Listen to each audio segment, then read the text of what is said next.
Happy Garbage Day. We are making things look even worse than they did the day before. We're just gonna give you a little teaser, but if you wanna see all the stuff that we did to get to this point, go grab yourself a drink, have a seat in your armchair, and hold on so you don't miss anything. I told you guys we were gonna keep track of what we got into this old ride, so let's check it out. So the only thing that's changed is we bought some sand for some sandblast, and it was $24 for two 50-pound bags of sand. That brings our total for body materials up to $917. It brings our total to $1,635. We still haven't done anything to the prime mover. We still got $718 in that, so $718 plus $917 is $1,635. That's what we have into this old beast right now. It's not as much as it sounds. It's mostly labor. So the first thing we got to do before we even think about sandblasting this thing is to take everything off of it. We're going to fix our wiring harness up nice. You can't do that. You just ruined this car. Ugh. We're ruining America. Can't do that. You can't. That's what we think of that wiring harness. I gotta say, the strips on this thing actually aren't as bad as I'd think, the weather strip. I figured they'd be completely junk. Not too bad. Just gotta try to get them off and back on without ruining them. Now what we need to do is get our nice stainless drip edge all armored up.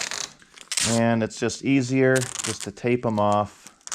Obviously that's not gonna protect it if you aim right at it, but at least it'll give you a shot. And we can keep them safe.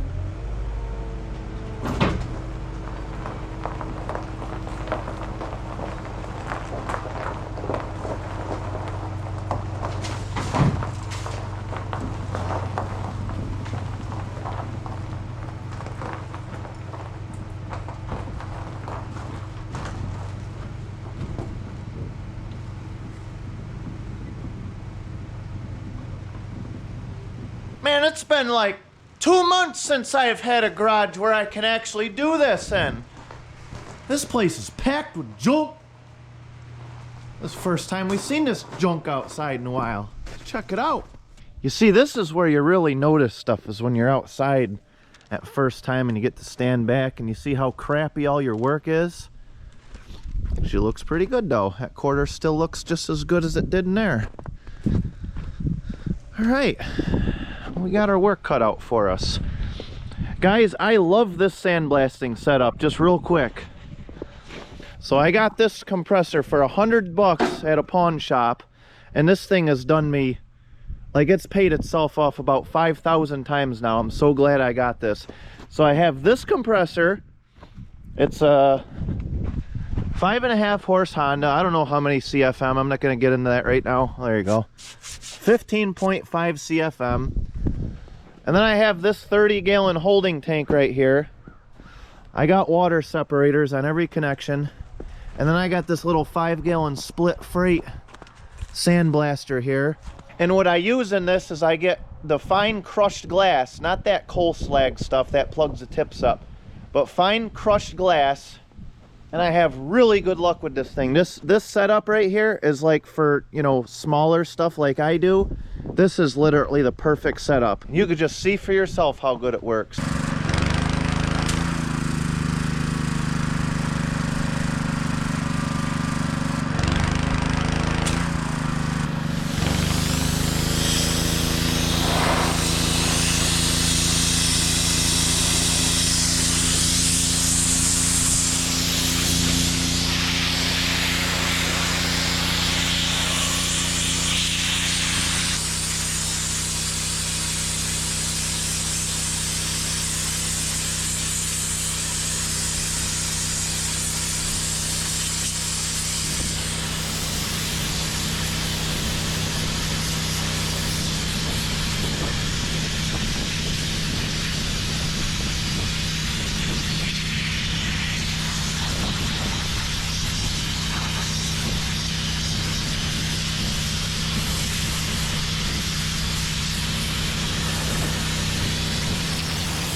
Here we are back in the garage like 3 hours later. Man, I really had to hurry this up because it started snowing and kind of like raining like crazy out. It's like 37 degrees today. And I had all this bare metal, so I really had to get this thing done and back in here as fast as possible. So I really wanted to get up in here and sandblast all this, but I didn't get a chance to because I got rained out. But that's okay. We could hit this with the wire brush. We got everything around the windshield area done. Actually, this looks pretty good. It's pretty pitted, but I'm not worried about it. And I tell you what, those guys who are selling cars and are like, oh, this thing's solid, this thing's solid, this thing's solid, blah, blah, blah, blah, blah, and you know, it's got like tons of surface rust on it. You know what? You want to see how solid your car really is? Send it off to get sandblasted and you'll be surprised. Now, we all knew that this car wasn't a cream puff, but look at all these secrets we opened up here. We got pinholes everywhere. Pinholes, pinholes, pinholes, pinholes, pinholes, more. We got some there. This heater box enclosure is pretty much wasted. Got pinholes all over this. It's rotted right out on the bottom. So I'm not sure what we're gonna do about a heater, but we don't need to worry about that right now. We got a little hole up here in the corner. I'll probably just try to hit that with the MIG welder quick. I mean, if this was a top-notch restoration, yes, we'd be replacing all that. But let me tell you what, all these little pinholes right there, you'll be hours and hours and hours chasing after all that stuff on one of these cars. You're better off just replacing the whole panel if you can find it. But we're not even going to worry about this stuff on this car. We're going to paint right over that because there's chrome trim that covers all this, which is probably why all this rotted out anyway. And then there's a black, kind of like a grate thing that goes over this. You're never going to see any of this. The best part about it is we got it opened up, we got it sandblasted. We're going to put our rust inhibitor on it. We're going to put new paint on it. And this car, it shouldn't get any worse than it already is. So we're not going to worry about things that you don't even see on this. I don't know how these rockers on these cars, I might learn something here. I think these rockers on these cars are galvanized or something, because these rockers are the most solid part on this entire car, and they look different sandblasted than the rest of it. I don't know if you can tell on camera, but I think these are galvanized or something. I just ran the blaster over the frame. Wanted to get the frame cleaned up a little bit. It's good enough. From this corner right here down, and the frame is all gonna get black Rust-Oleumed. Look at that, we just globbed it up with weld. That's all right, nobody's ever gonna notice. I wire brushed the crap out of the underneath of this drip edge. We're in good shape. Got everything just kind of gone over, took the scraper around, got the rest of the glue off that somebody put on there. Somebody put about 96 tubes of glue or some kind of like house silicone on this thing around the windshield, and it was a nightmare to get off. It is time for our rust inhibitor. I am not gonna go crazy. I'm only gonna do the dash, a little bit of here and around the glass, and maybe some of the door jambs, and that's it. Wherever there's rust. Not gonna worry about this. This is gonna be just fine.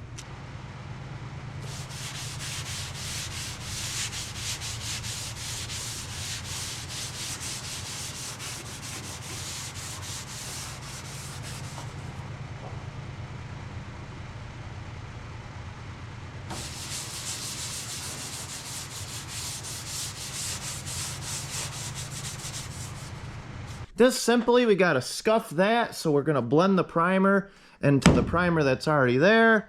We had to wipe water down to neutralize our rust inhibitor. That's why it's kind of like chalky colored. And then we had a bunch of holes right here that were for the molding that we're not gonna put on. So we welded them up. There was like 5 of them on each side. Got those ready. Rockers are ready. Got everything kind of blown off and just kind of once-overed with the wire brush, making sure there's no like sharp edges or anything like that. So we're gonna go ahead and throw some etch primer on this thing and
Oh yeah.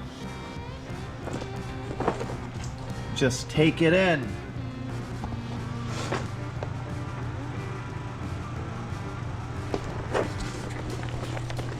Coming out nice, it is. Rockers came out good. Door jambs came out good. I really loaded it on around the windshield track here on top of the dash. It's gonna look beautiful. Kind of faded it off right about there. Look at all those rot holes we're just painting right over. This side came out nice. Got a couple little hiccups, but that's all right. It's not a pickup. Oh yeah, beautiful. All up around the drip edge here. Guys, I'm tired, but you know what? That's just the way it goes when you do these projects. It's like 10 o'clock at night. I'm gonna set out what I wanted to do today, and I'm gonna finish by painting this frame and this firewall black, and then we are gonna be done with this thing for the night and have some more fun, breathe in some more fumes, and get even higher.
Well, folks, another garbage day comes to a close once again. But before we get to that, let's check out the damage we did tonight. Or should I say the damage we did today. This has been a one-day project. This whole video has been a one-day project. So if I can do it, you could do it. There's no excuse why that classic muscle car that you're restoring is still sitting there in pieces. You just have to put in the work, put in the time. Man, this thing looks hot. I love it. Beautiful. We made a lot of progress on this old girl tonight. Got the frame all painted. We got our lazy butts underneath and did just a fantastic job. Everything looks so good. All that crappy work we did just blends right in now. So now you have a better idea on where we're gonna break the paint off. So all this where it's gray is gonna be body color, and then we're gonna do it black. I really wanted to do the whole firewall on this car, the body color, but we're just not doing that kind of a restoration on this thing. When you paint the firewall the color that the car is, you really have to do a good job, and that's not really what we're out to do on this. All this ugly stuff right here would really stick out like a sore thumb, even more than it does if we painted this turquoise. Once that motor's in here and this is all done, everything, it's gonna look better than it did. We could say that much. So what I've been doing with these videos is I've been hitting it hard Saturdays and Sundays, because during the week I'm pretty busy with other things. So basically what you're seeing in these videos is basically just weekend work. If you have that classic muscle car in your garage, guys, you could do it. I hope that I can give you some inspiration. You can get out in your garage and you can get that thing done, because it is definitely possible. It's a lot of work, it's a lot of time, but you know what? Just be like me, crank the music up, have a few drinks, and just have a good old time. I have some plans what we're gonna do with this car next weekend, but you guys will just have to hold on to your armchairs and just wait and see what the plans are, and I guarantee you won't be disappointed. End of transmission.